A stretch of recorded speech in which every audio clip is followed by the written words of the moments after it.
Try that again. Okay.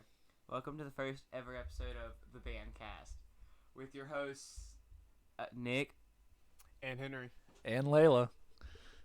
Alright, you want to start with some introductions first? Okay, so I'm Nick, obviously. Pronouns he, him. Resident gay of the podcast. What's up? My name is Henry. I'm resident he, him, and I'm the straight one of the podcast. My name's Layla. She, her, and I'm the resident trans person of the podcast. So, I guess let's get started. What's our first topic of the day? Okay, well, let's start off with coffee ordering etiquette. All Because right before I got here, I offered to buy y'all coffee, and you ordered a freaking frappuccino, which I'm fine with. And then Henry, Wanted a being an Mountain absolute Dew. bitch, decides to order something that's not even on the Starbucks menu. Well, the I thing, had to go to a second location for your Mountain Dew. well, the thing is, That is- I don't drink coffee. What do you want me to do? Get a hot chocolate. That's Yeah, fair enough. Or That's- milk. Or a tea. You're one of the bougie guys Don't that make drinks us it. go to like 5 different places just because you want Mountain Dew. Like, understand, and order, when someone says, I'm going to Starbucks, do you want something? Stay on the menu. Exactly. Like, seriously. I was like, what the actual... And I had to walk into this guy, and I was sat there, and I don't know why. They have, like, the window here where you put the items, and then the checkout thing is all the way over here. So I had to walk back and forth. I'm, like, walking. That's why I'm in marching band. Anyways, so what are we talking about today? Okay, well...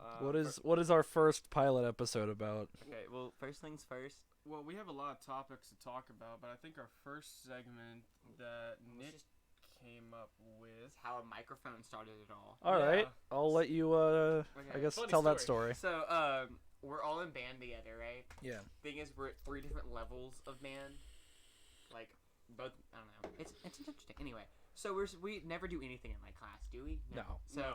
we're, God, no. The synchronized no. No. so to understand the context of this, Henry, whenever he gets bored, he's like, some people in our band actually just stick digging through the teacher's drawers, Yeah. you know, her cabinets and stuff, and he finds a microphone, this old ass microphone. And I just pretend But, like bro, I it's tried a to- podcast. I just start pretending like it's a podcast, and Nick's like coming we up to should me. have a band cast. So And we he's wanted like, to- bro, we should start a band cast. That'll be so much fun. And our band director's like, No. I don't know. No, she was so on board until we told her she had to be the host, and she's like, I want to host a podcast. And then, so And then me and Nick stepped in and are like, you know what? We'll host the podcast. And then I stepped in and I was like, no, fuck you, I'm joining. because you're the only person here with actual technology line. That is so Exactly. true, I would have exactly. recorded this over the camera app if it was just me and Henry. But we wanted to have guests, and Layla was the only person we could really think of for our first one. Yep.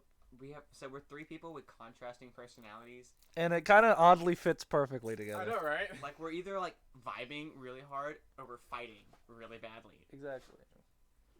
This is the stand. Oh. Okay, thanks for knocking all my shit over, Henry. I'm sorry. We're in a messy room. It's fine. Yeah. What happens? Anyway. Anyways. But yeah, so we decided to make this podcast, and none of us know what we're doing because we're a 16-year-old, 17-year-old, and an 18-year-old. Yep. Think about Trying you to act like we're dumbasses. like, Hot Bull- shit. Doing Paul something. Brothers, and we can actually just start talking, and people will We're give thinking two that we're shits. hot shit, bro. And we gotta. I'm like thinking to myself, can we swear? Because Maybe. I want to swear, and I am going to swear.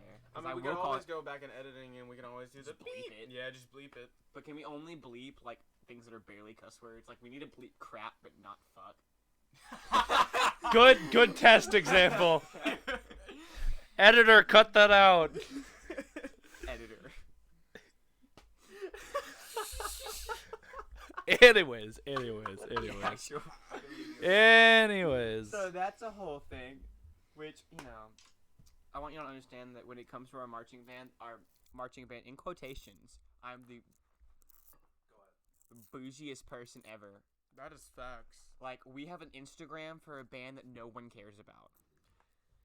I mean, some people care about it, but mainly the band nerds care about it. Let's be honest No, now. there's okay. Even the band nerds are like, y'all aren't a band. Y'all are a marching in quotations band. That is so true on Like- so many levels. We're the most hated band in the country because we're a marching band that can't play music or march. But the thing is like also. But we could play Go Big Blue. Oh, go on we can always play repeat. Go. Oh, we can always play Go Big Blue. But, But, you you know know. what I think is really bad? What?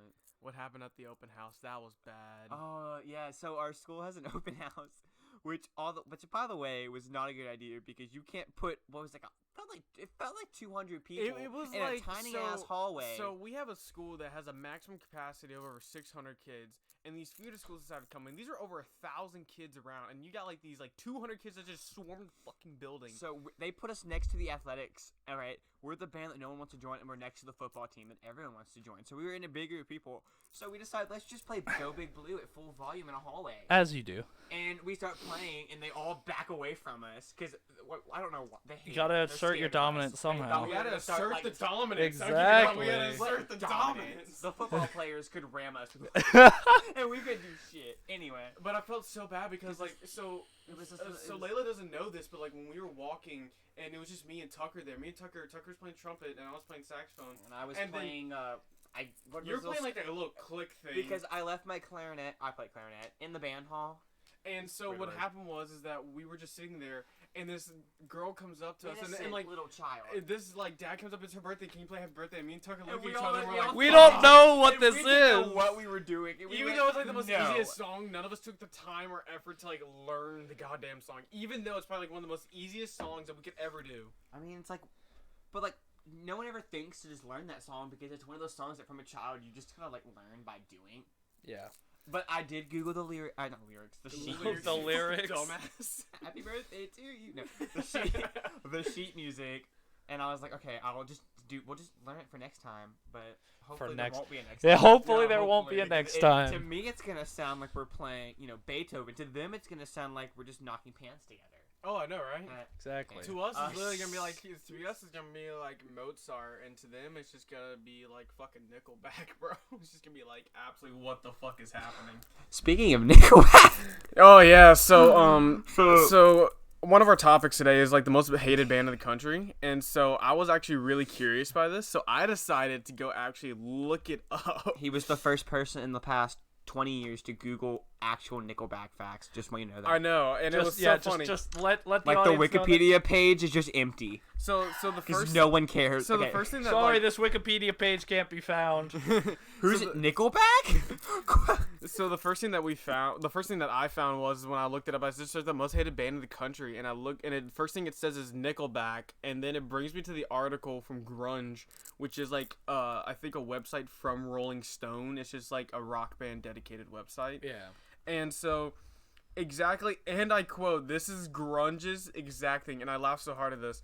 Their songs all sound the same and stupid. Grunge. Nickelback constructed time after generic tune that followed the same simple and obvious formulation. Kroger yoked his deep voice to basically one guitar tonality and song structure in creating monotonous crowd pleasers that lacked originality, and instantly I was just like, what the fuck? You had all this to say over one band because of like But also four that songs. that sounds really, really, really biased. But you gotta say, like, this dude, I felt like Googled, like, music theory terms, like, studied it for, like, 3 years straight just so he could talk shit about Nickelback. Like, he's like, the tonalities of the guitar. I'm like, you definitely who you Grunge, the definitely guy learned who did music the theory just to talk shit about a band. Oh, who the guy who wrote the article? Yes. Yeah, I didn't see the name. It said anonymous on it. I'm like, that's pretty smart. He was definitely, like, the owner of Grunge, but he didn't want anyone to... It's definitely the main singer of Nickelback, just like, I hate us.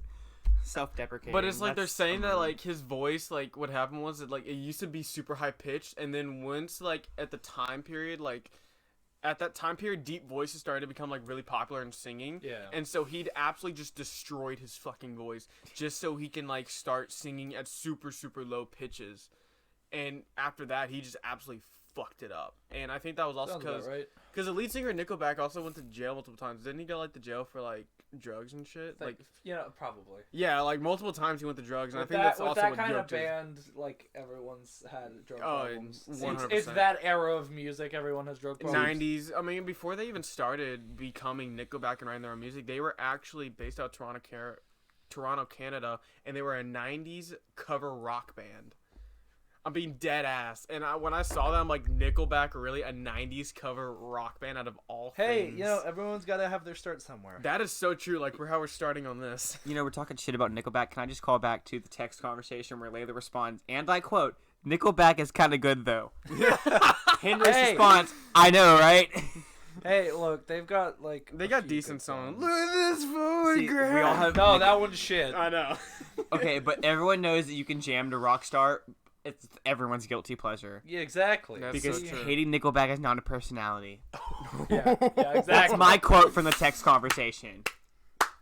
Anyway. And then after you got really pissed off because we kept talking about our topics in the group chat, and you were just like, "Man, let's not talk about that." Because I know us. We're going to get all these like code conversations when we're going to walk in and we're going to look at each other and just have awkward silence for about 20 minutes and then about a 5-minute conversation about why Henry is an absolute bitch. Oh my god. Fuck all right, you, all everybody. Topic of the day. Anyway. Henry's a bitch. You know, that all right, it's no longer the bandcast, it's just henryisabitch.com. All right. Anyway, another thing that like we're famous for is we're the band that everyone thinks is devil worship because we played Bad Guy. We Yet- played That's a- no that's the a- other no we played Bad Guy once, and our vice principal came up to us because we all go to the Catholic school, and they're like, "You can't play that. That's devil worshiping." If I can fucking talk. Okay, And it was just like, even though she's like probably one of the most religious, like her family is like super fucking religious, he's saying it's devil worshiping just because she's saying that she's the bad guy. well, I mean, don't get me wrong. Her music videos are very, very like Oh, they're like, very not dark. demonic, but they're very gory, and they can have some dark tones to them. But like if you've ever just like had like an interview with her, She's the actually a complete really opposite chill person. Yeah, She's exactly. like so probably like much- the most chill person ever. like she has Tourette's, which makes her like the iconic Wait, Tourette. really? Yeah, Yeah. you know that? No, I didn't know. There was like an interview because usually they cut That's it how I out. relate There to was her an interview music where so like much. she like let her like how her ticks out, and That's and how they I, like- kept it in. So you just see her she just has be, like tics, like acting she out has of like this. Tourette's like I do. Her eyes flinch a lot, and she also like cracks her knuckles a lot. If you like pay attention to interviews, you see her like doing this a lot. But like you see for her someone flinching that like writes like crazy. that kind of like dark music, she dresses like a really cool rapper, and I love her style.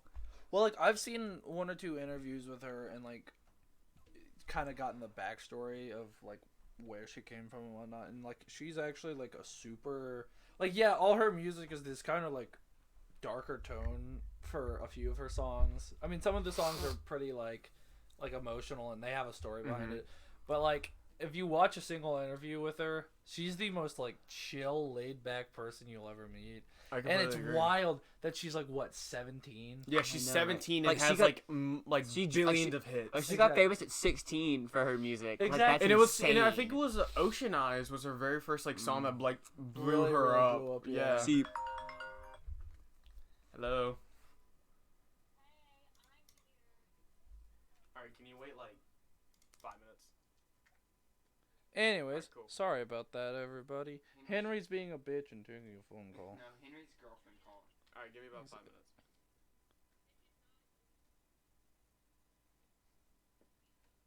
I think we should embarrass Alright. Henry. Anyway, I love embarrassing Henry. It's like my. Anyways, You know, I just think- muted think your- both of you.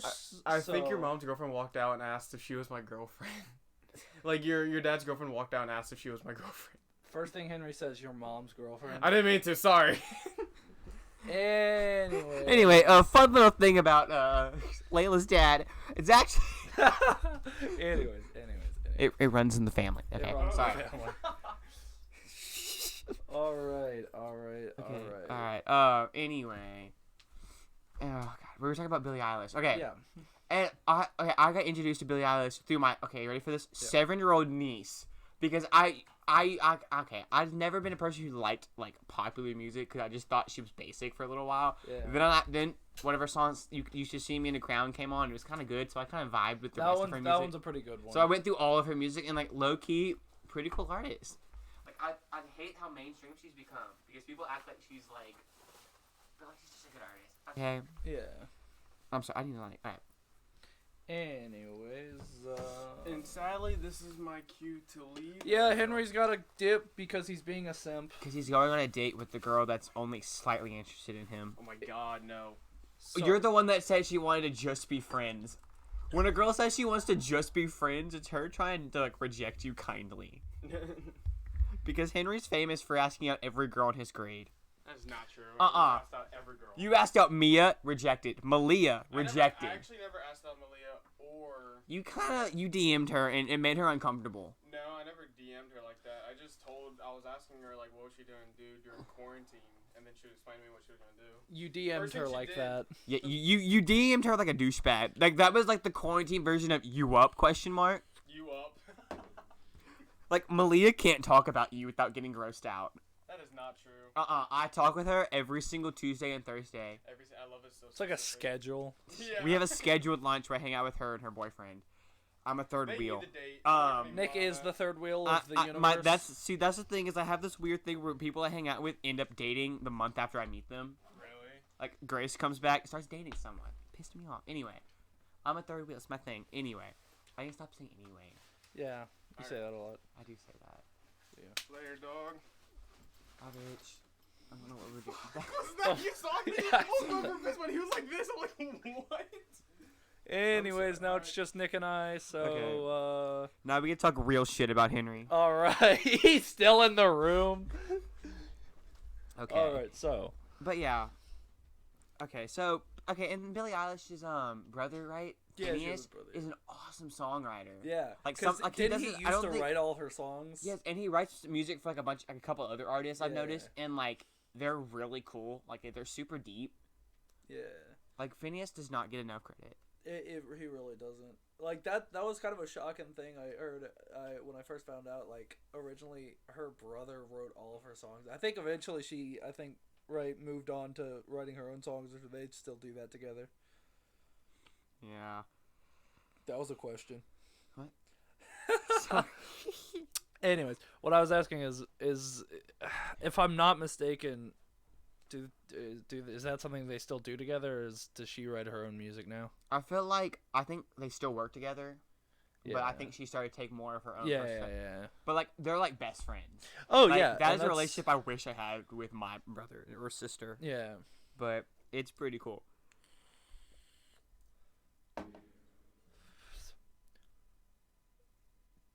You want to talk about that? Anyway, so I have no idea what you just said to me, but Nick tried to pass me his phone and asked if I wanted to talk about something. well, And, because I there have was no a idea what topic you're we were talking about in the group chat. Talking but- about the yeah. that one. So- Okay, we'll get to that one. Let's talk about the other actually band related things. Now that our diversity hire, the straight guy Henry left, we can talk real shit. Okay, so let's I guess get through the rest of the band topics, and then we can talk That was- about other stuff. So we talked about, I don't know if we talked about it yet, but we're famous for Go Big Blue because that's Yeah, the yeah, only yeah, song yeah. that we can That's when I play wa- that's- perfectly. That's when I walked away.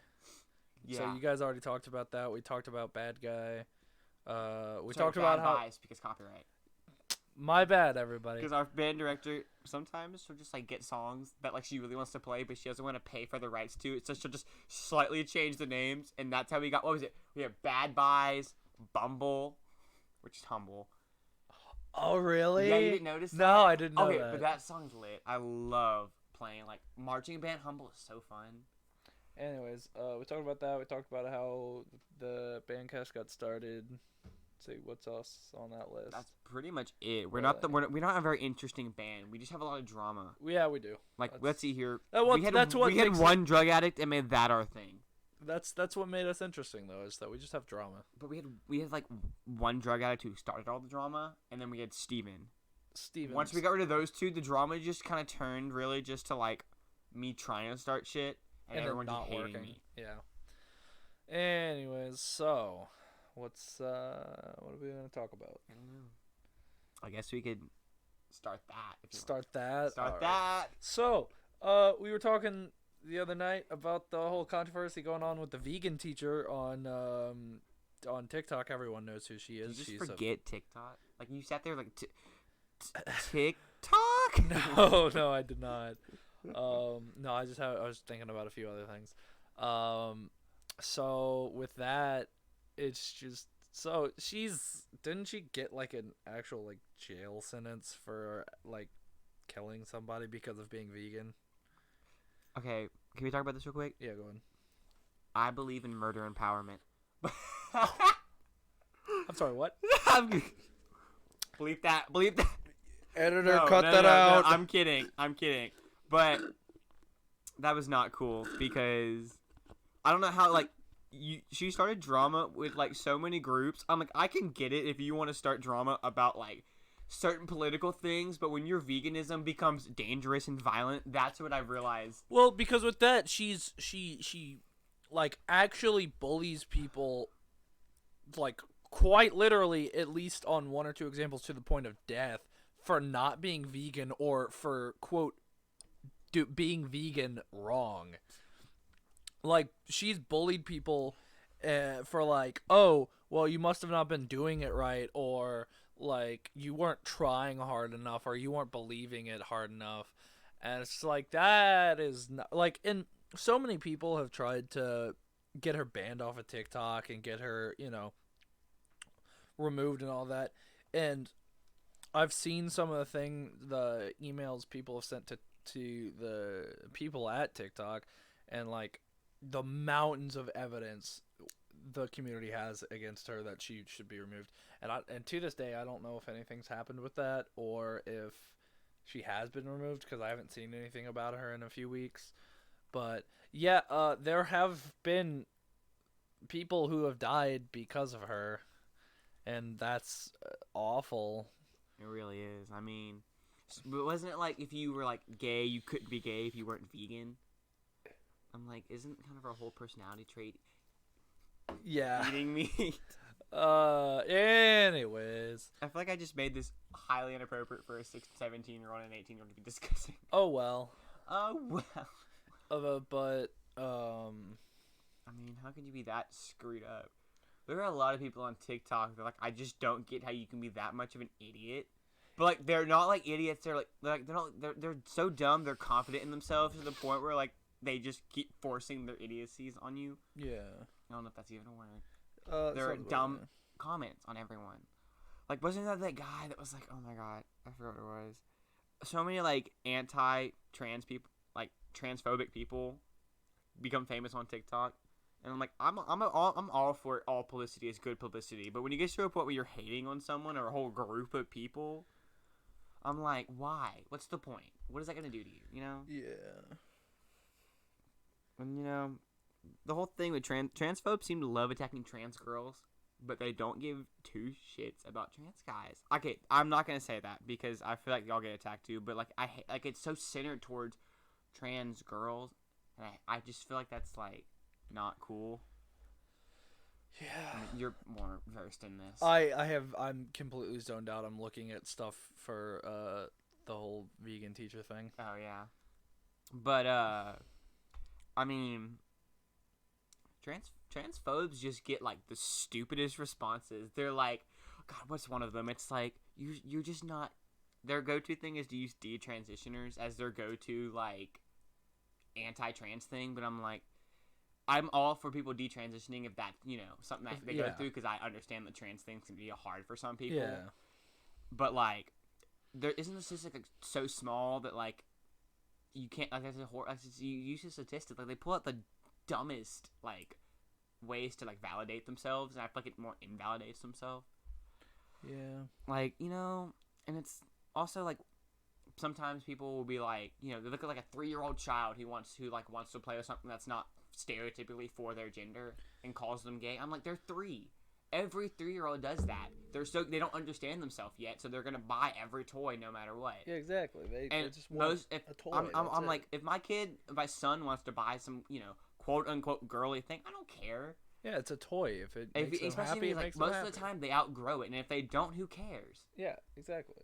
I'm like, why is Barbie doll where we draw the line of all things? I want my kid to be appropriate, but I want him to be happy with whatever he has, Yeah. So that like he doesn't have they doesn't have to deal with people like hating them. Yeah, exactly. Because I mean, that screwed me up in 8th grade right there. Like just that feeling of not knowing myself, and so like I felt like I had to like constantly just pretend to be things that I'm not and like make up excuses. Yeah.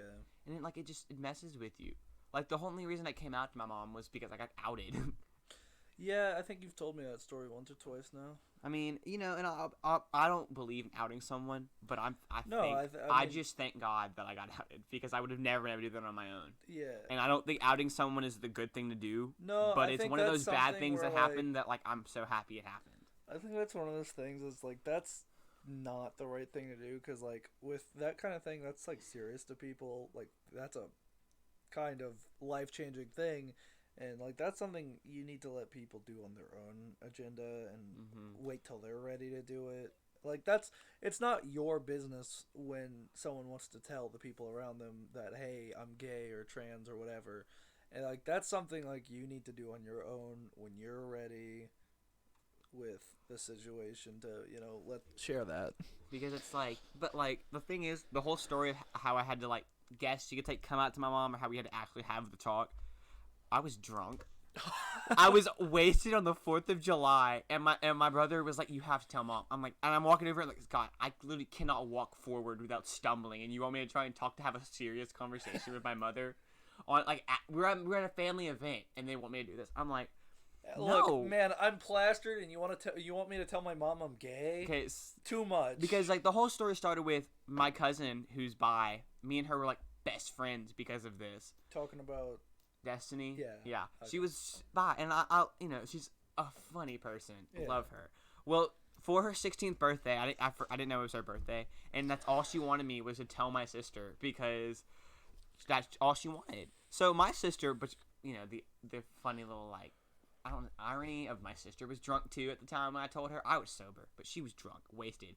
So I had to tell her, and she starts laughing, and she goes, "What?" And like she's just so caught off guard. And then that was the end of it. We didn't talk all night. We talked, but we didn't talk about it all that night. And that was the whole drama of my cousin's 16th birthday. And then the next day, my sister talks to me about it. We had a short little conversation, and that was the end of it. This was like June, right? So 2-3 weeks later, 4th of July happens, and I find out that like my sister told my brother told my mom told my stepdad and my other brother. So now everyone knows. And at the time, I was a little bit mad because, that was not something I want other people to do for me. But in retrospect, although that was not something you should do to a person, I'm really happy it happened, because, like, I know I would never be able to tell my mom that. Like, still now, as proud as it is that I am of it, I still can't tell my mom. Exactly. But, and, as it kind of is out in the air more often, it took, a couple months, and now it's like we can talk about it at any point. My brother was like, he was talking to me, and he knew at the time, and he's like, he shows me his tattoo he got for his fiance, and he's just like, be careful if you get a tattoo of a girl. Those girls are tricky. I was like, I understand, Scott. I won't tattoo a girl's name on me. And he says there for a second, and he goes, oh fuck. I was like, yeah, Scott. Anyway, but that was fun, because now it feels like I'm closer with my siblings than I was at the time. I don't know. It's just a hard thing to talk about with people. And I still don't think I have not actually like come out to someone since freshman year. I've just had people do it for me. Sounds about right. Because like I just told enough people to have like my own group, and then it got to a point where like I would just wait till people asked me, and I'm like, yeah. Because it was like, I remember, I'm sorry, I'm a rant. No, go ahead. This. Go ahead. Well, the first person I ever told was one of my friends. His name was Michael Sormo. Oh, okay. We can bleep out his last name, but I told him when we were, I'm a nerd. We were at Quiz Bowl, and he had told me he liked this girl, and so I was like, "Aw!" And then I kind of sat there for a second, and I told him it was my first time ever saying it out loud to someone, ever. So like I didn't know how to react, and like I couldn't concentrate, and then that was it. We never talked about it ever again. See, that was what happens. Is like, I'm a devout Christian. I love people that aren't. But I am a Christian, and that whole like Catholic community that I went to was so like, they'd hear it, they would tell me that just to suppress it, and then they would never talk about it. Like, I don't think I've ever talked about it since then. Yeah. And that's kind of that is part of why I left the Catholic Church and went to sort of a different denomination. Yeah. Because like, I went to this like retreat, and I'd just seen people that were like gay, and they were so like, they had so much self-hatred in them. And I was like, I don't want that to become me or like other people to go through that. And I was like, I can't in this environment help these people because the church is going to keep silencing me. Yeah, exactly. So I was like, I have to get out of here. So I went on one more retreat after that, which really solidified it. And then I haven't been on one since then. And I started going to a different church that was not Catholic but still Christian.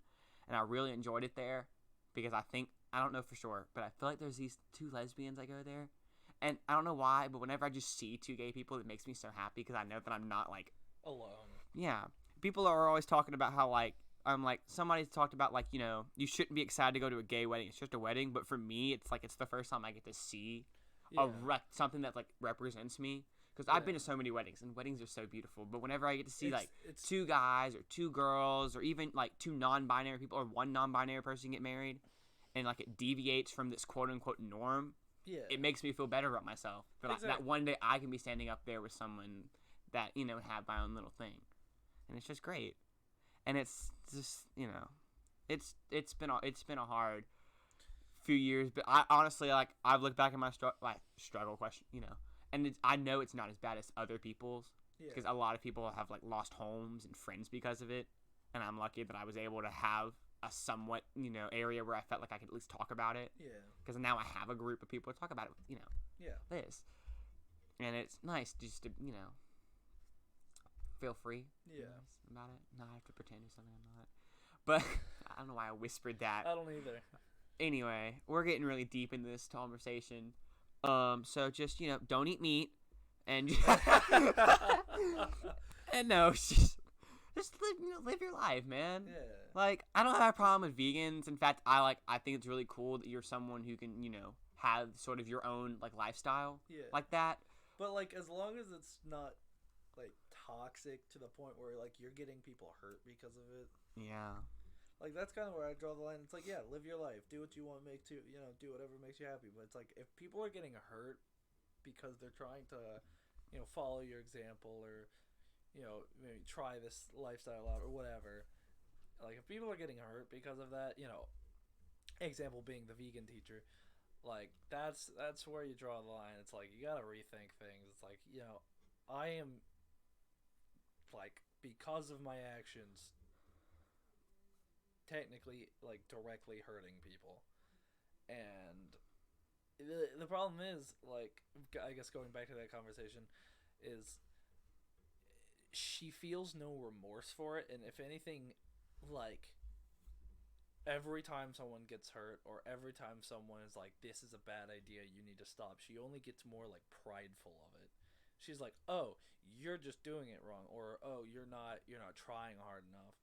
And like, I've seen multiple TikTok videos of people commenting on her stuff of like, yeah, like my brother or cousin or ex relative has like died because they tried to be vegan, and her response was like, oh, well, they must have not been trying hard enough. And I was like, you need to just shut the hell up. Yeah. Get off this app. Like, no one wants you here, so why are you here?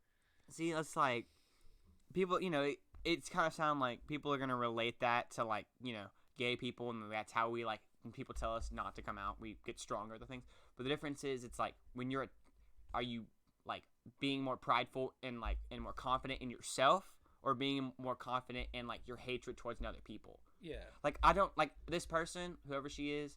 I'm like, if she would have ever get to a point where like she realized what she was doing was wrong and changed, I would accept her, because I feel like everyone's made mistakes in the past. Yeah, Me and you remember me in 7th grade. Oh yeah. Trapped in my own confusion, I said some dumb shit, said something that hurt a lot of people, and we all hurt people for our own, I mean, pain. but here we are now. Like, we kind of moved past that. We've both grown. It's just like, yeah, we're cool now. Like, me and Layla used to hate each other, like bad. I mean, yeah, it was bad. Like, but, I mean, that right there was like a but that's kind of the thing. Is like, yeah, like, if someday down the line, by some miracle, she just decides, just wake up one morning, just change of mind, it's just like, this isn't right, what I'm doing.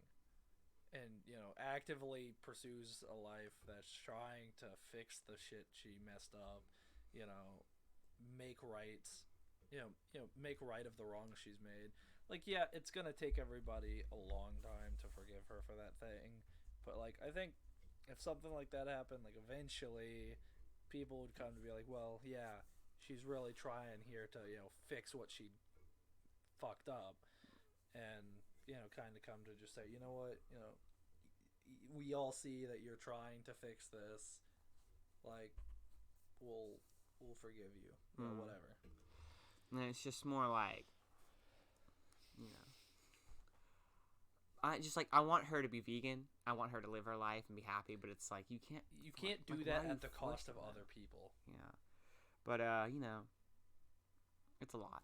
It's a lot. Anyways, that subject dragged on for a while. That's the good thing, though. Yeah. It got deep, though, because it didn't just talk about her. We talked about... Yeah. But, I mean... which I remember when Layla came out to me 3 times. The first time she came out to me, and I always accept people who like change, who like not change, but realize that like the way It's they came not out is what not they who they thought, are. Or yeah. they haven't, She didn't like 5 minutes after you figured it out. You told everyone. Like you said like you would like figured it out during PE. Yeah. And then told me and Grace and Christian. Yeah. Which I'll never forget. You told us. You looked at me and you're like, hey Nick, you're out of us 4, you're the only straight one. And at the time I knew, but I was like not out. Saying that, but like I think the way you said it is it sounded not like you were like being sarcastic, but you were just sort of saying that to sort of help me. Like you kind of knew, but I was the only one still identifying yeah, as that. But big quotes I mean, there. it's just, and you know like a whole other thing is getting mad at someone for being in the closet or whatever, and it's like I get the closet is not where they belong, but it's like it takes a while to get to that point where Yeah, you can exactly. open You that gotta, door and come out of that shell. like you have to develop that understanding of yourself before you can let other people in, Yeah. because if you don't, then like that feeling of like when someone comes out before they're ready, like it builds like a doubt inside of them, and it makes it harder for them, Yeah. and it's like it's just hard. But I mean, it's nice that people can find a place. Yeah. It's just not everyone gets that liberty. Yeah. I mean, we're in the deep south. I mean, there's maybe one gay person for every 14 million people. But it's nice that we at least found each other. Yeah. And, it's like all these online... Thank God for online communities because, Oh yeah. It's like that right there was kind of my only thing for a little while. And you just gotta kind of like figure that out. Yeah, exactly. And I mean, like you said, like thank God for online communities, because like that's part of the thing of like what helped me find out that I'm trans, and just talking to people online on like platforms like Reddit and places like that, and just talking to people and just kind of doing my own research, and eventually just figure out like this is who I am, this is who I want to be. And so that kind of led us to where I am today. And it's like if someone tells you that there are certain sexuality or gender identity, respect that, even if like even if you or like if they're not that. Yeah. Like if with Layla, she came out to me as trans, and I did my best to accept her. But if at any point she realizes that's not who she is, like I would have been you like, have to yeah, respect cool. that. Like you can't just be like, oh wow, see, I told you so, or whatever. Yeah. Like that's just. And I told you so mentality just ruins people. Like, it's just, it's like that just makes people just not want to talk to like you. Like, all of freshman year, I was, like, gay one day, bi the next, because I was so confused. Yeah. But, you just sort of got to figure it out. Exactly. And it's, like, so many people, it just takes years to do it. Or, like, there's a stigma against people coming out, like, after their 20s. Or, like, late in life. I'm, like... For a lot of people that come out late in life, especially like right now, like they didn't grow up in the same environment that I did or Layla did, where like it was a little bit more open to it.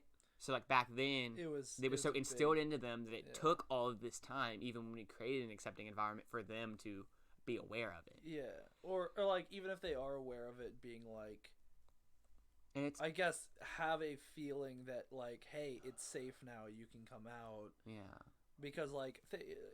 Thinking about like, let's say, make an example, someone who's been in the closet and they're like 45 now. Mm-hmm. Like you got to think about the generation they grew up with, like hard stigma against like homosexuals and whatnot, and with that you come into this new generation where like that's the new normal, is people want to be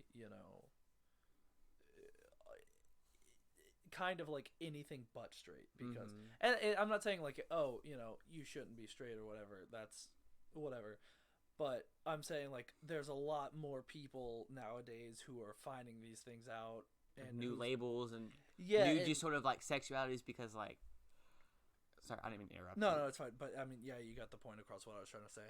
And for someone who was born in that generation, this is some new thing that they grew up their entire life with, having to keep it inside, having to stay in the closet.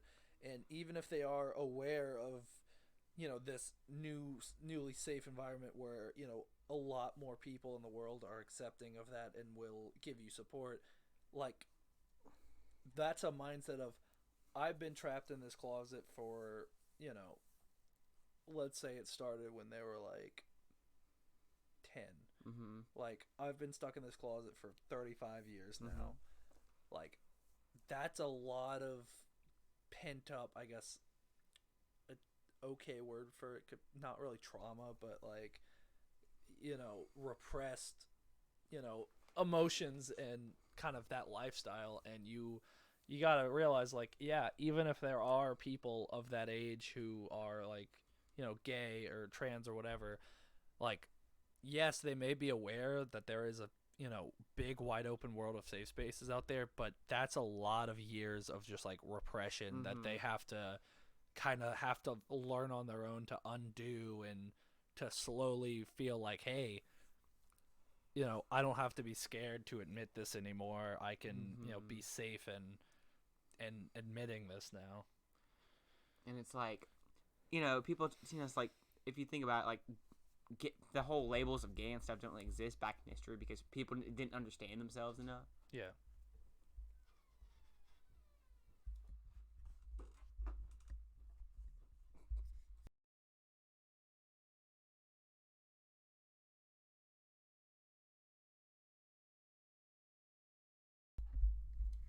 But yeah, what you were saying. Sorry about that awkward silence.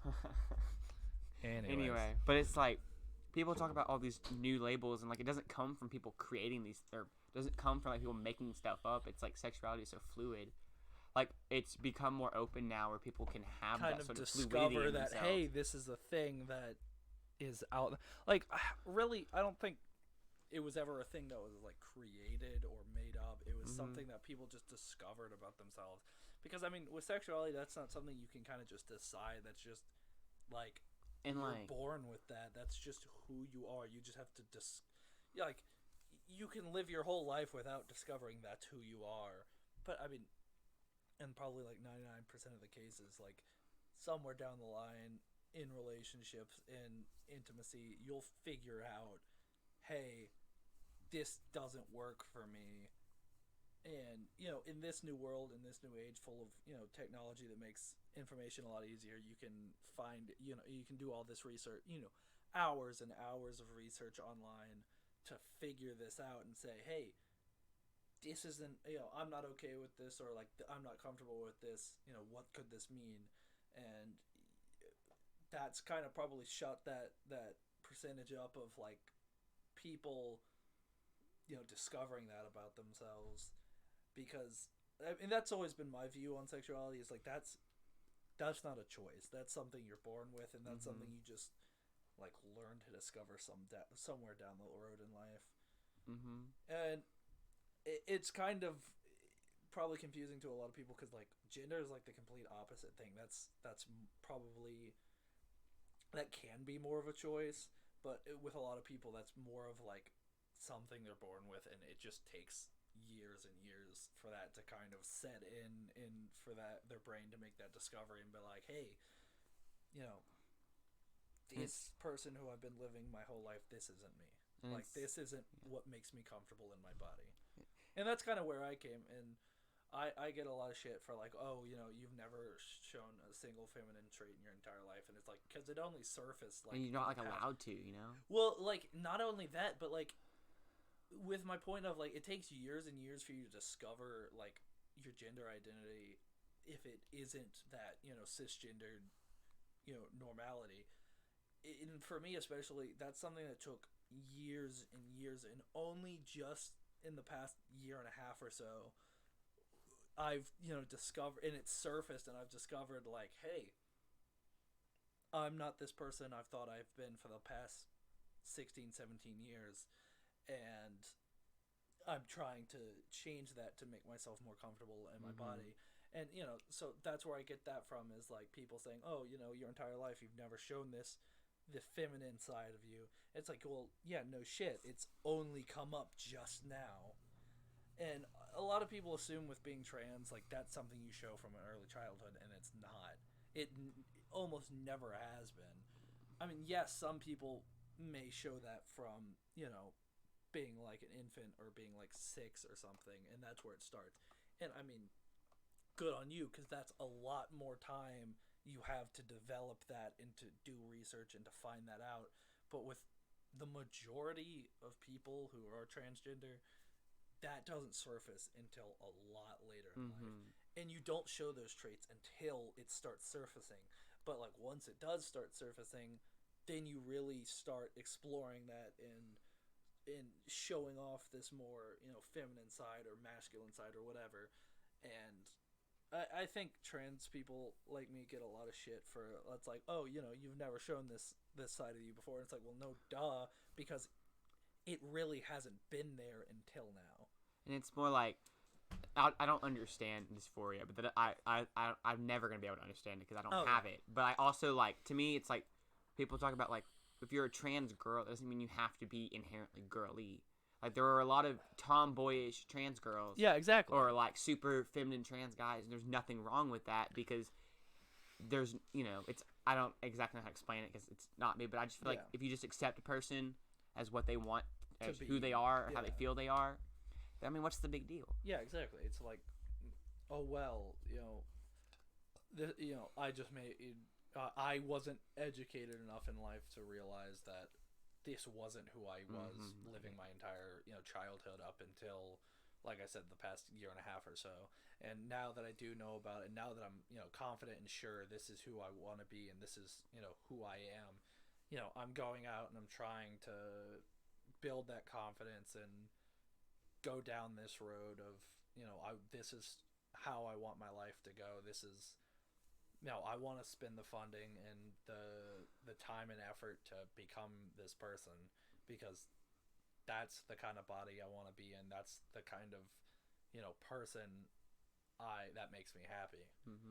Another thing is like, there's this stigma, like, you don't have to pick a label. You don't have to tell yourself that you're gay, straight, bi, whatever. Yeah, like, that's to, what, like, non-binary is for. Or like, but like Brendan Urie, right? He's technically, like, a lot of people consider him pan, but in all realities, in most interviews, he talks about himself as he's just a lover, meaning like he just wants who he wants. Yeah. There's, like, you could be a person that's only ever dated girls and have that one male that you fall for, and that doesn't mean that you have to be this label. Yeah. If you, that's why they have these labels like queer and lover and all these non-binary and gender fluid, all these things. I'm like, there's nothing wrong with having to be a different person, or like if you're gender fluid, like you don't have to set pronouns. There are a lot of people who have who use multiple different, like, they use he, she, they, or whatever, like all, or they have different ones per day. I'm like, there's nothing wrong with that. Yeah, and I've known several like gender fluid or non-binary people who've just completely come up with their own pronouns that make them happy, and I think that's an amazing thing that people can just come up with that, like. He, she, they, that's not right for me. So, there isn't something out there that's right for me, so I'm going to make something my own that's right for me. And that makes it, like, super personal and super, like, that's their own thing. Like, no one else has this. This is me. And I think that's such a beautiful thing. And it's also, like, there's this thing where people will be like, well, they don't understand it. I'm like, I'm like, I of all people know that, like, it takes some time to, if you're not, like, if you're like a straight cisgender person, you don't always understand someone else's struggles. Yeah. But like, it's okay to take that time. Like when when you come out to someone, it's understandable that they might need time to process it because like it's not what they're used to. Exactly. Internalized homophobia is in every person, regardless of whether or not they're gay, straight, or whatever. Yeah. And like in the same way that it took me time to come to terms with myself, it takes, like, my mom took a little while to come to terms with it. That's why it took 3 weeks for her to want me to come out to her. Yeah. Because she had, and it's not like, and sometimes people are, when you first come out, they're gonna, be hateful, but over time, they may or may not learn to get used to it because it's like, they're gonna need to go through a similar journey of having to understand you because, as a person, when you have a child, regardless if they're adopted or born from you, you're gonna have these images in your head of what you'd want to do with them. Yeah, but like it's how like, you want them to grow up. But like it's okay to not change things. Like I know my dad always dreamed of having to talk about sports cars and stuff with me, and that's just not what I'm into. but he's over time learned to like things that I like and to have common ground. Yeah. And like it's important that like if it's not something you understand, let the person know that you want some time to process it. Yeah, exactly. Either that or like, let them know that you don't understand, and if you're comfortable with that, ask them for help understanding.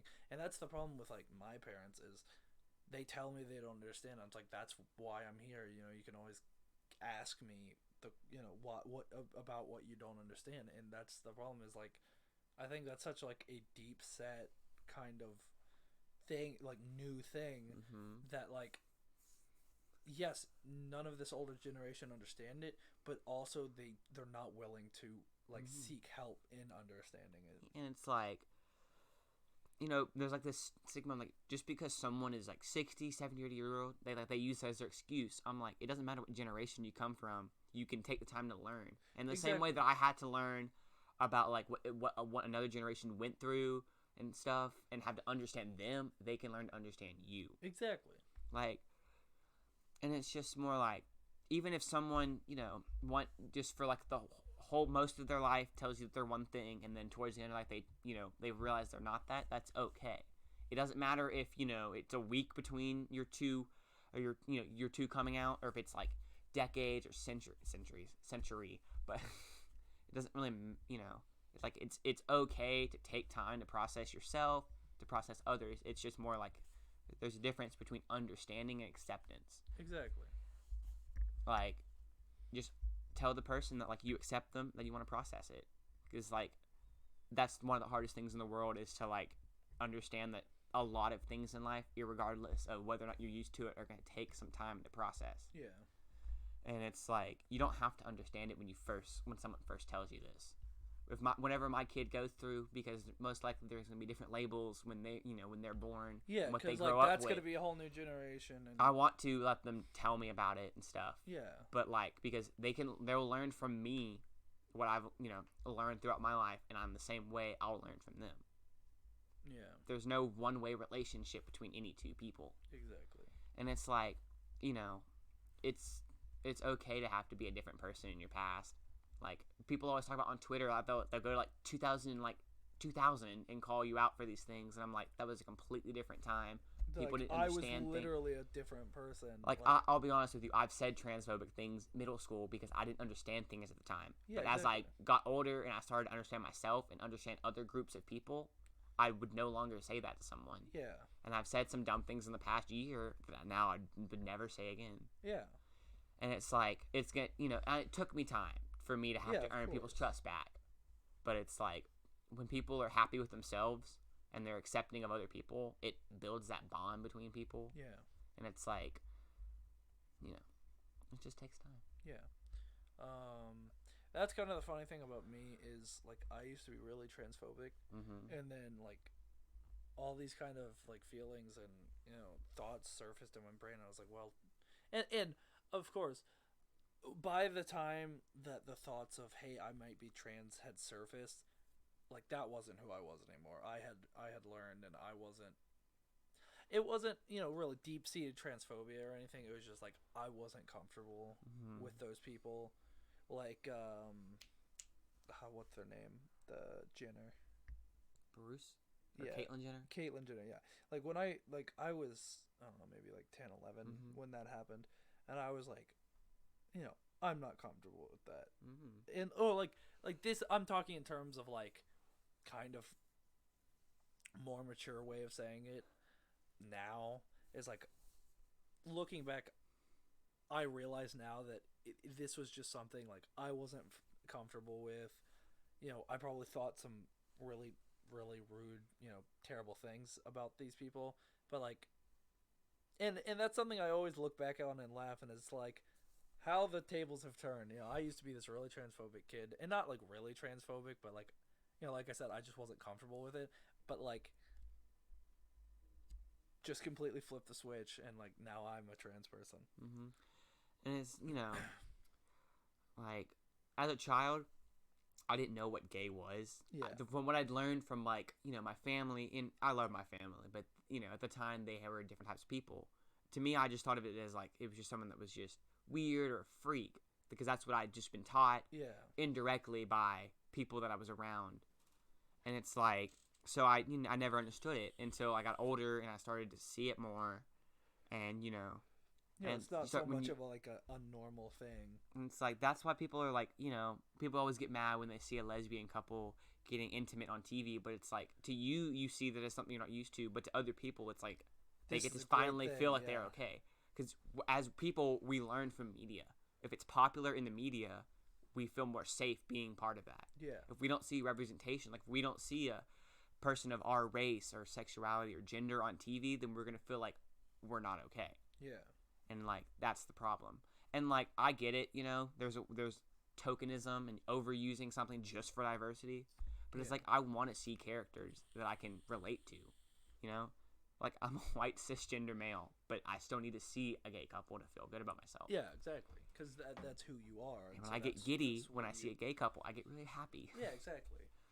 And it's just like, it's that feeling of growing up. Because, like, as a child, like, when you're straight or something and you see Disney princesses, like, little girls, like, that's what they want to be. It's the same way how I want to see a gay couple on TV that I want to be. Yeah. Or, like, how, it's just a whole thing. It's like, you just got to have that representation. Exactly. Like, there was this movie I was watching, and there was this, I forgot what it's called. I always forget the name. And this character was, like, he had feelings for his friend, who was a guy. And like, but he also feels for this girl, and throughout the whole movie is like it's building up for him to pick a label, but at the end he doesn't because like he doesn't understand himself, or he does, but like he doesn't need a label. It doesn't matter. He has feelings for this person and this person, but honestly, like, doesn't mean that he likes everyone of that gender. Yeah. There's no, there's this stigma of having to decide on like your label. Yeah, exactly. But and people want to divide groups, and like if you divide people into separate groups, then there's no unity amongst people, and then people can't understand each other. Yeah. I will never understand what it's like to, no matter how much research I do, I can never understand what dysphoria really is to a person, but I can understand that it's hard for people, and that I can do my best to help them through it. Yeah. Or help them to come to terms with themselves. And it's just like, Well. tears. Oh Lord, I love how this Starts off with us making fun of ourselves and our band. It ends with we love you guys. But starts off at a podcast about band, ends off, but like here we are. It's just like this super deep conversation about like identity. yeah, and it's like I was so worried that I was gonna come up here and do this podcast and we were just not gonna know what to talk about. Yeah, Because but like, well, that's the thing, because and that's what I love about just like our personalities is like we will always find some like there is really never really some awkward silence between us because like we always have something to talk about, even if it's this like super deep shit.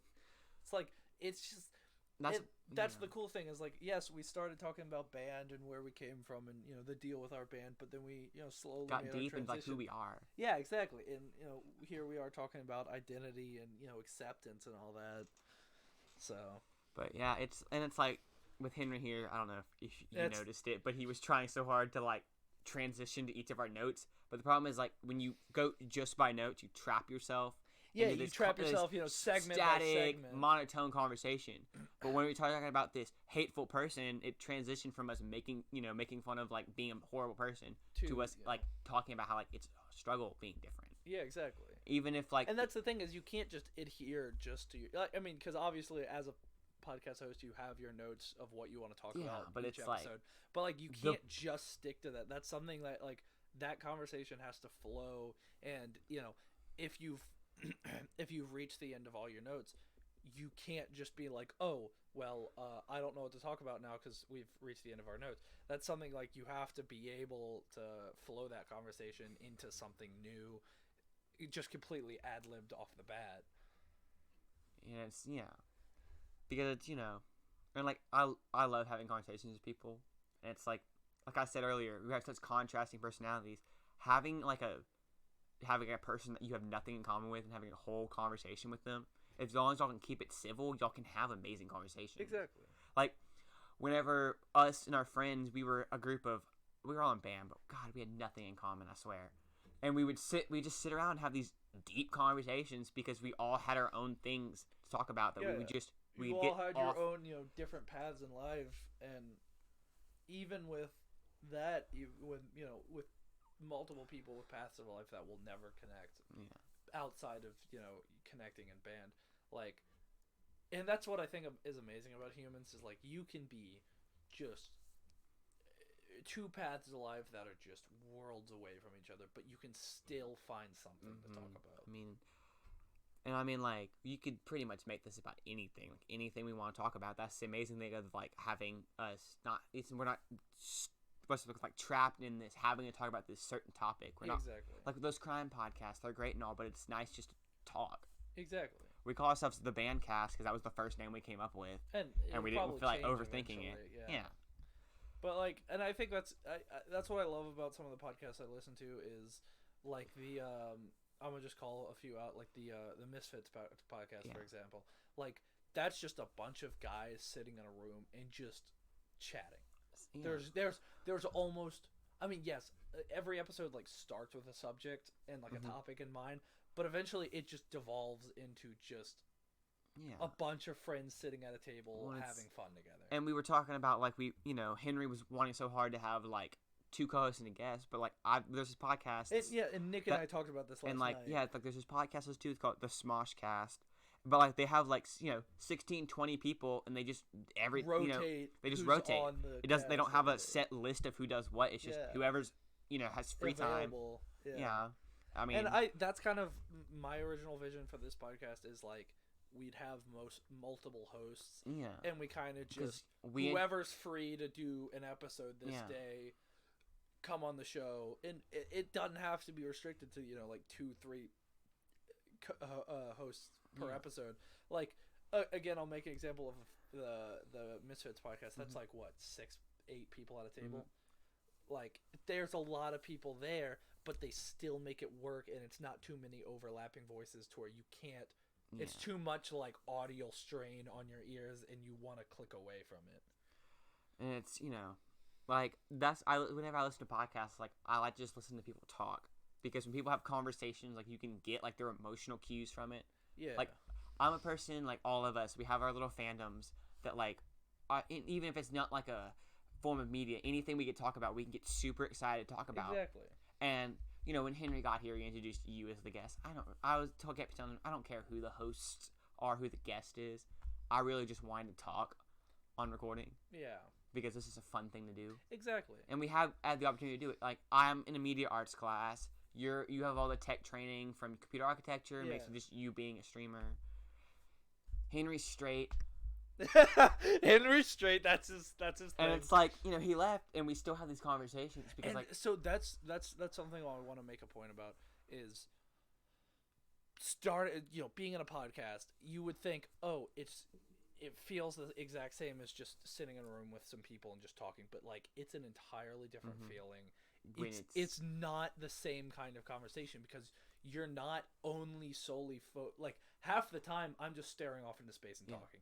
And that's what's really cool about being in a podcast is like you feel like you're not talking to someone, but at the same time there's someone else talking back to you. Yeah. And like right now in my brain I'm just kind of just staring off, just focusing on what I'm saying and just focusing on like, hey, this is gonna be on recording, whatever. But at the same time I know Nick's here and we're still talking, and I think that's amazing. And because it's not just a normal conversation with a microphone in front of your face. Yeah. It's a completely different feeling situation. And I think that's such a cool thing that your brain kind of just like flips a switch on, is your brain isn't thinking I'm just talking with a microphone in front of my face. Like it is a completely different like neural situation of you're fully aware that you're recording something. You're not just having a conversation. And it's like, and quick disclaimer, I'm gonna make fun of Henry and lay on all of our guests, but like Henry, regardless of his, he's a straight white cis male, he's still an interesting person. Yeah. And we're gonna make fun of each other, but that's we don't mean each other against. Like if you're a person that's a straight white cis male and you don't have anything that makes you like quote unquote different, like you're still an interesting person, and I'm not like against you. It just draws. We joke about each other, but like we're still friends. Yeah. And we're teenagers, but like I love Henry. But like I'll make fun of him, but he's a part good of person. What makes our personalities so contrasting is that we'll just make fun of the shit out of each other. But like we But like understand, we still we don't love take each it too other. far. And, like yeah, exactly. We don't take it too deep or personal. If with it gets too it's far and we get too rude to each other, we'll cut. We'll stop our conversation. We'll get it. We'll be like, we'll get under apologize. control, We'll just yeah. get over it But like because we don't want to, like yeah, we can make fun of each other all day, but we know to keep it to a point that's like almost like professional. Like yeah, we'll make fun of each other, we'll insult each other, but like it's somewhere where it's like we all know we're joking and not a single word we say is serious. Yeah, we're all we just have our messing flaws around. in ourselves, but like we're never just gonna like. We all have our own deep, like we have our little flaws, and then we have our deep pains. We're not gonna if we do attack each other's deep pains by accident, we'll stop, apologize, get it over with, and we'll talk about something else. And we won't do it. Because like we learn from each other, you know. We make fun of each other because like that's how people like that's a great thing to do. That's because if y'all have like people just kind of that's like a banter. If y'all have like an understanding of each other and y'all can able to do that to each other, it helps you to understand the other person's flaws. Yeah. And I feel like if you're able to do that with a person, that means that y'all trust each other enough where like y'all know y'all don't mean it. Yeah, exactly. Like I'm gonna keep saying the joke about Henry is just a straight white cis male, and I'm gonna call Henry a bitch. I don't mean that. Yeah, exactly. He's a person with a personality, regardless. And that's the thing is like, you'll I mean, if you're listening to this, you'll hear it a lot earlier in the episode. Yeah. But like, we start off the podcast. Nick calls Henry a bitch, and Henry just laughs at it. And it's like because like he knows we're not trying to be mean or hurt him. Like he knows it's a joke, and he goes along with it because he thinks it's funny too. And it's like because Henry's gonna make fun of me. And it's like, I don't, he's never going to say something that's inherently homophobic or trans. He's going to try not to take anything that's inherently homophobic, but he's going to make fun of, Yeah. I'm going to, call Layla a girly girl sometimes and make fun of her being a girl because that's just, it's me understanding that she's a girl. Yeah. I'm never ever going to be, tell her that she's not trans or anything. And if we get to a point where we get, like I said, if we take it too far, we'll tell each other. Yeah, but that's the thing is we're honest with each other. Yeah, that's the thing about it is like if let's say you said something to me that is just like too far for me, like I'll let you know. Yeah, like we'll stop, cut it out. We'll stop. It won't. Yeah, we'll just put the podcast on hold or the conversation on hold or whatever, and it's just like, hey, like I don't like that you just said that. Like you not go that far. Yeah, and like it's a thing where it's like as soon as you say that, the person understands. Like, yeah, my bad. I apologize. I won't do it again. Because like we have to learn from each other. By like, and I'm like, I don't think you should make fun of someone and ridicule each other. But if y'all are like close friends, y'all need to have that type of banter. Yeah, and that's the thing is like because you make fun of each other and you make jokes about each other and tease each other. But like that's the thing of like we all trust each other enough to like have that, and to the point where like we know we're all joking. We know like this is just kind of like bonding, and it's.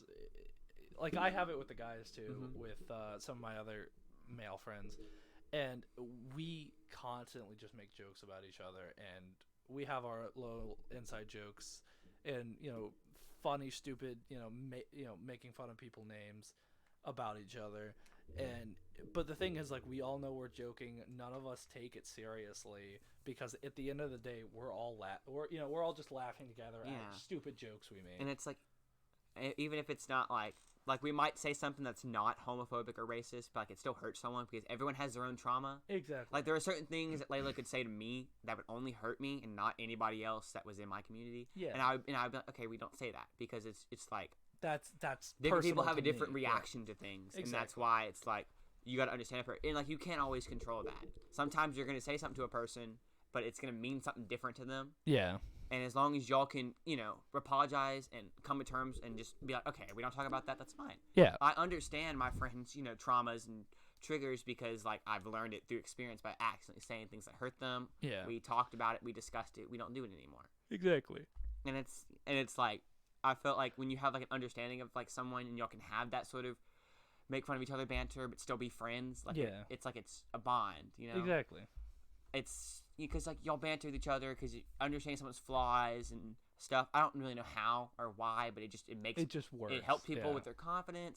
It helps them feel close to each other, and it's like certain things I can say to Layla I can't say to any other trans girls because that's not like I'm not close to them like that to the point where I can do that. Yeah, that's I'm gonna do my best. We're all three gonna do our best, not say anything that comes off as inherently homophobic or transphobic or racist. And like if we do say something, we're gonna make sure that we like apologize. people know that's like we don't mean this to be offensive, and if you take offense to this, we're sorry. Because and we all don't have mean our it own that beliefs way. on things, and like Yeah. even when it comes to like certain political things, which I hate talking about, but Oh, like yeah. we're gonna have our differences. There are certain things that Layla believes I don't believe, and vice versa. But we still cared enough to at least meet in the middle with it. Exactly. And if we get to a point where it gets too heated, we just don't talk about it. Yeah. But it's all about just helping to understand each other, and like having that just sort of bond with each other. Yeah.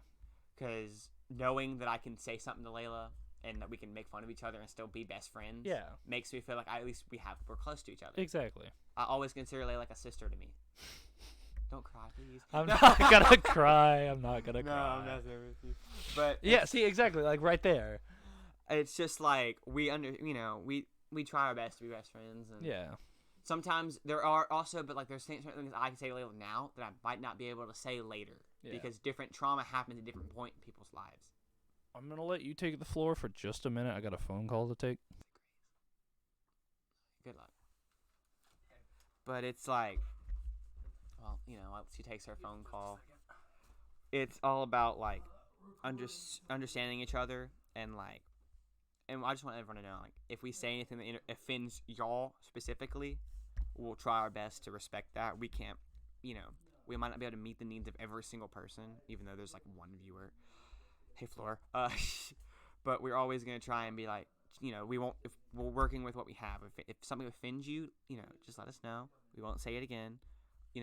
We all do stupid stuff. We all say stupid stuff, and we just want to be like close with each other, and just have a respect. Even though might not know you, we need to have that respect.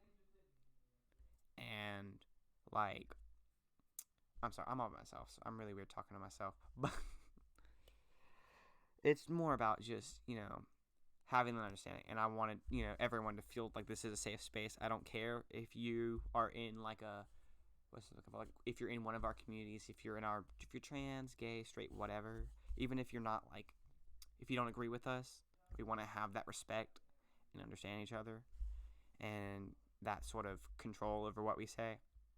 Because it's also important to know, like, what we say here, if it offends you, we won't say it again, and you can't, and we would hope that you don't blame us for the past. We all say stupid stuff to each other, either because we don't understand or because we have our own internal pain, and all of that mixed together is just going to, if we need to have that respect. Respect is really important with people, because it's like, when you have a respect with the person, y'all can trust each other, and like, it's all about just, anyway, this just got really serious. Okay, so a whole other topic is like, I don't want anyone to like, we're gonna say a lot of dumb stuff. We're teenagers. What we say might sound dramatic or, melodramatic and weird and dumb because we're teenagers and we're overly emotional about everything. But, I say a lot. We just want this to be a fun little place where we can talk about things, but we want to have the option to get serious. And here comes Layla with the save, because I literally do not know how to speak. Okay, sorry. What were we talking about? Or what were you Acceptance. talking about? Just trying to continue the conversation till you got I back. see. I just want to put on the record that Layla could have been easily just turn the recording off, and I'm just talking to myself, and I wouldn't know. Yeah, no. I wouldn't. I'm like I said, I just wouldn't put it past her, because I wouldn't do that because that's something I would give an outro for, signal that we're done recording. yeah. But I mean, it's all about just talking about how, like, if anything offends anyone, we'll take that into account and we'll work out through it. Yeah, exactly. Regardless if you don't agree with us on everything. Yeah, and that's kind of the thing is, like, if we make a joke that you don't like, it's like, yeah, let us know. We'll correct ourselves. We won't do that again. Mm-hmm. Because, like, we don't mean to say anything that's, gonna offend anyone. That it's just something that, like, We just want everyone to feel accepted. yeah, it's like, loved, yeah, and we may respected. say things that, like, it doesn't offend us, and, like, we may find it funny. And I'm not saying we, find something like racism or, No, we don't. homophobia funny, but, like, and I'm not trying to make an example of that, but, like, we're not trying to say, oh, we find these, awful things, discriminatory things funny. It's like we may make a comment that like we don't get offended to, or we, may not find as offensive as other people may, and you may get offended by that, and that's something that's like, hey, communicate with the hosts, let them know, hey, can you not say that again? I didn't like that. And it's just like, yeah, thanks for letting us know. We will, we won't do that again. But it's, it's we want this to be a great place. I mean, Exactly. it's like we want to have these conversations too. Like we don't want people that just agree with us on this. Like if you're homophobic or transphobic, or like you're just someone that's like against, like, talk to us.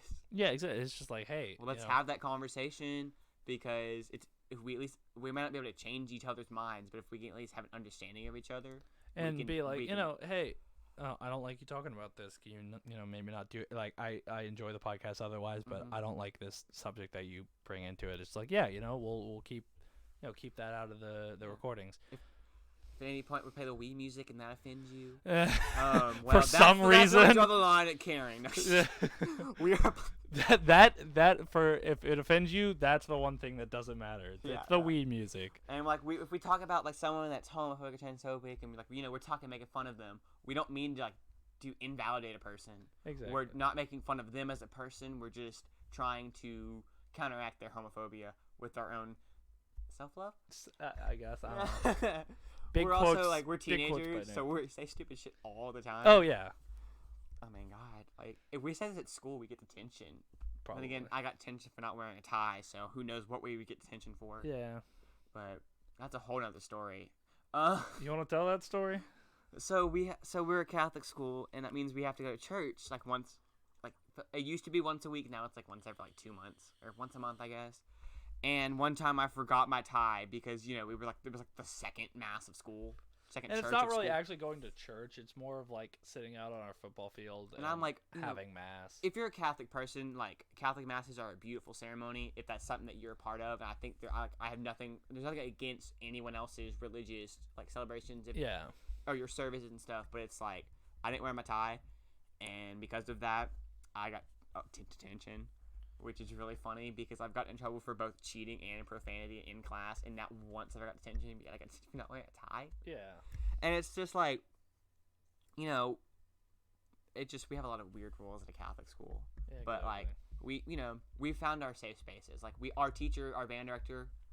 Yeah, she's We love you, Floor. She's supportive.